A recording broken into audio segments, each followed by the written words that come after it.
मेरा ये मानना है कि किसी भी सरकार के लिए, लोकतंत्र में किसी भी सरकार के लिए सबसे बड़ी उपलब्धि जनता जनार्दन की संतुष्टि होनी चाहिए। और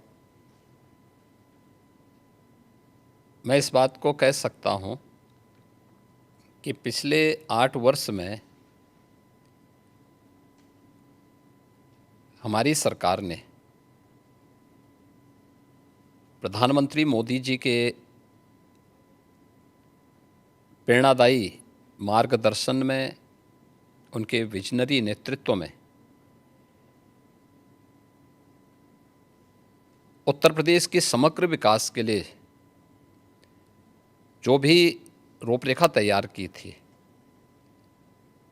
और उन क्षेत्रों में जो अभूतपूर्व विकास किया है, जनता जनार्दन का उसमें व्यापक समर्थन प्राप्त हुआ है। और जनता जनार्दन की सफलता के समर्थन को मैं सरकार की उपलब्धि मानता हूँ। किसी भी क्षेत्र में आप देखेंगे, वह एग्रीकल्चर का हो, युवाओं से संबंधित हो, इंफ्रास्ट्रक्चर का हो, इन्वेस्टमेंट का हो, लॉ एंड ऑर्डर का हो, टूरिज्म का हो, या फिर जो प्रधानमंत्री जी जिस बात को लेके कहते हैं विरासत और विकास के बेहतर समन्वय का, तो उसका सबसे जीवंत और मूर्त मान कोई एक साक्ष्य हो सकता है तो देश के अंदर उत्तर प्रदेश उसका एक सबसे महत्वपूर्ण उदाहरण हो सकता है। मुख्यमंत्री जी, उत्तर प्रदेश में लगातार 2 टर्म से आप चीफ मिनिस्टर रहे हैं और ये अपने आप में एक उपलब्धि है, उत्तर प्रदेश में कभी हुआ नहीं। और आप लॉन्गेस्ट सर्विंग चीफ मिनिस्टर भी हैं।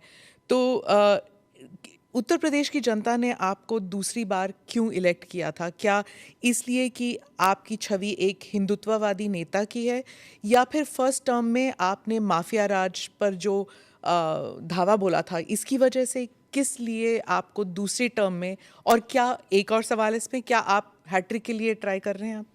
देखिए, मैं रहा नहीं हूँ, मैं वर्तमान में भी चीफ मिनिस्टर हूँ। और पिछले 8 वर्ष के अंदर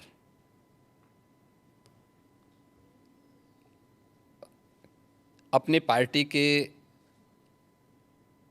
नेतृत्व के कारण, पार्टी के और सहयोगी दलों के सभी नेताओं के सहयोग के कारण, भारतीय जनता पार्टी के एक कार्यकर्ता और अन्य सहयोगी संगठनों के सहयोग से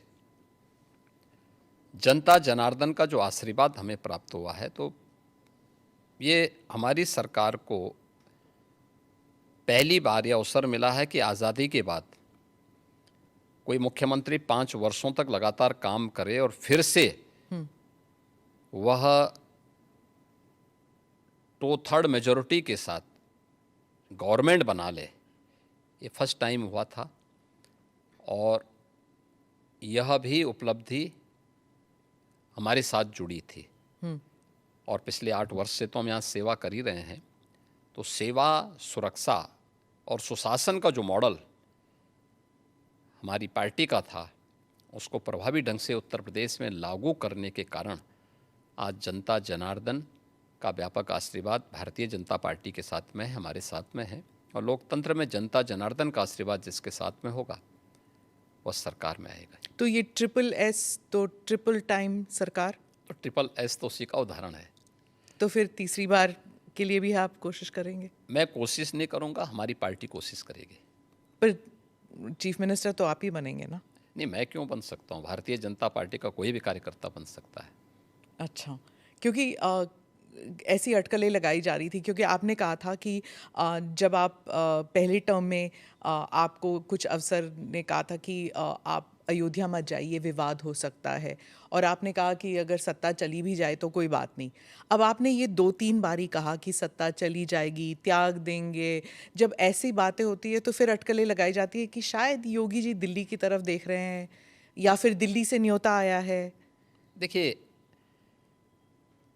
ये उदाहरण उन प्रसंगों को लेकर के होते हैं जहाँ पे विरासत को आगे बढ़ाने का एक जज्बा सामने आता है। 2017 के पहले अयोध्या की क्या स्थिति थी, हर एक व्यक्ति जानता था। एक जद्दोजहद के साथ जब हम लोग उस समय अयोध्या की यात्रा करते थे तो बहुत सारे बैरियर हुआ करते थे, बुनियादी सुविधाओं का अभाव था और अयोध्या अपनी पहचान के लिए मोहताज थी।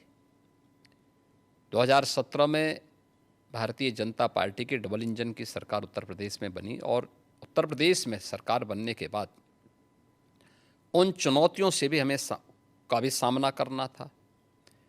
जो आज़ादी के बाद से लगातार जिन भावनाओं को दबाया गया था वहाँ पे,